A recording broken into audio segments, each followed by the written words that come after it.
د اسلام مقدس دین د ټولو اعمالو دارومدار دا په حواله باندې دی.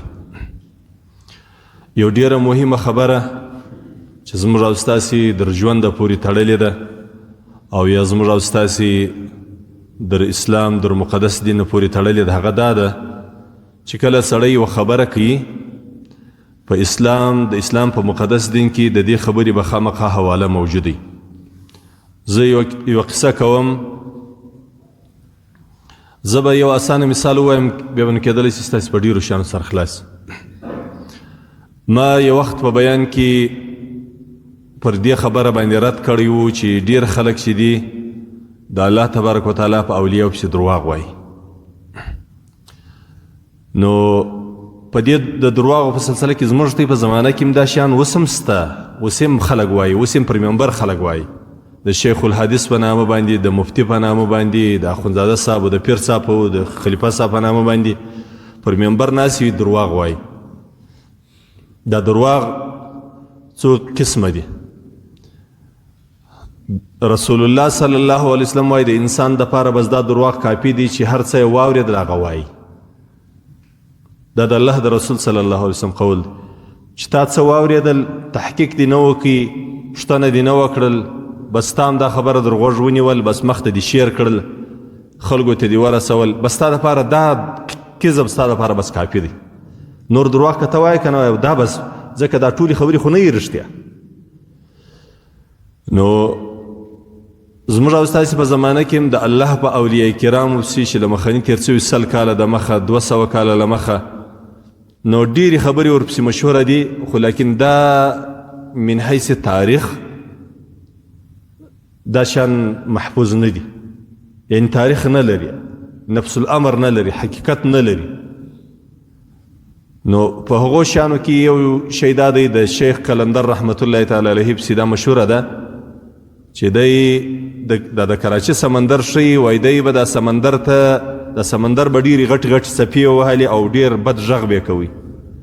نو شاوخوا چې دلته آبادۍ وې، پر دغه آبادیو کې چې به دا کم خلک اوسېدله ډېره حیا دي، هغه زنانې چې هغه به حمیله وې، کوچنیان به پر نس باندې وه، د دې سمندر د بد اوازه سه او د وحشت له اوازه سه به دا ښځې وبېرېدلې، نو د دې کوچني نقصان به یې کوي.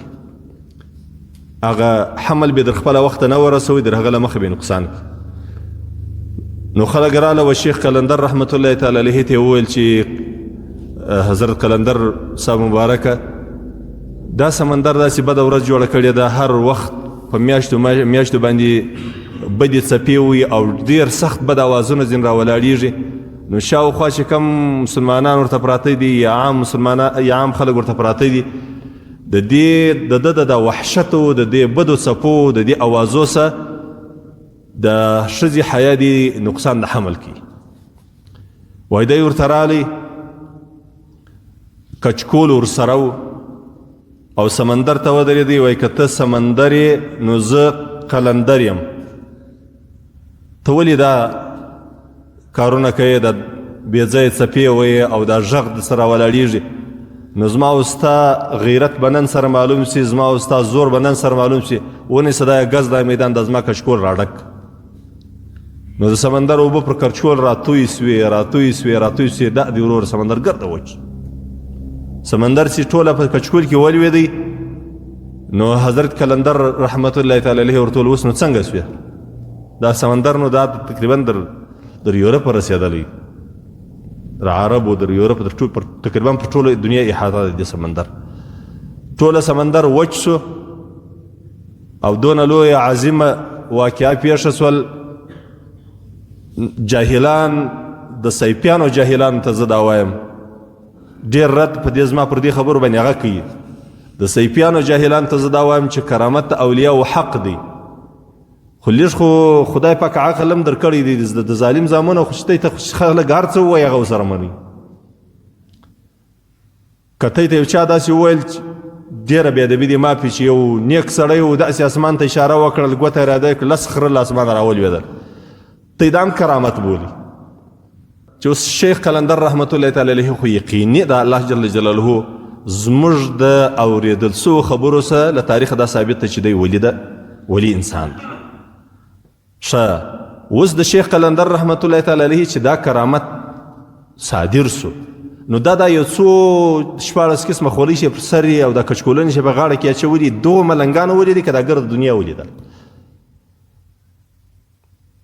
نو ته عقل خدای در کړی دی، فکر خدای در کړی، نو ولې درواغ وایه چې دونه لویه عظیمه واقعه پیښه شي په دنیا کې د یو بسته سمندر وچ سوی حد اقل 2000 نفر خو باید شي لیدلی. نو د سمندر خدای نه دی خالي په کراچي کې دی خو پر نیمه دنیا را ګرځېدلی خو هغو خلکو به هم دا لیدلی چې نه یو ورځ دا اوبه ټولې وچ شوي. داسې دا خبره اوس زه راولم دې ځای ته ګوره چې تاریخ بیا موږ ومنو وبېمنو دا کرامت به موږ ووینو. اشه دا کرامت چې د شیخ قلندر رحمت الله تعالی علیه څخه صادرېدی پر دې باندې د خپلې زمانې یو 100 کسان شهیدان هغو بیا نور رسول ته وویل بیا در موږ دا خبر راورسېده یا پر دې شهید نسته. پر دې باندې یو چا تاریخ یو 2 ګوتې تاریخ لیکلی دی یا په دې باندې خبره نسته. اسې د کافرانو په یو کتاب کې لیکل سوي دي چې دا سمندر ټوله وچ یا نسته. نو ته له کومه ځایه دا خبره وایه؟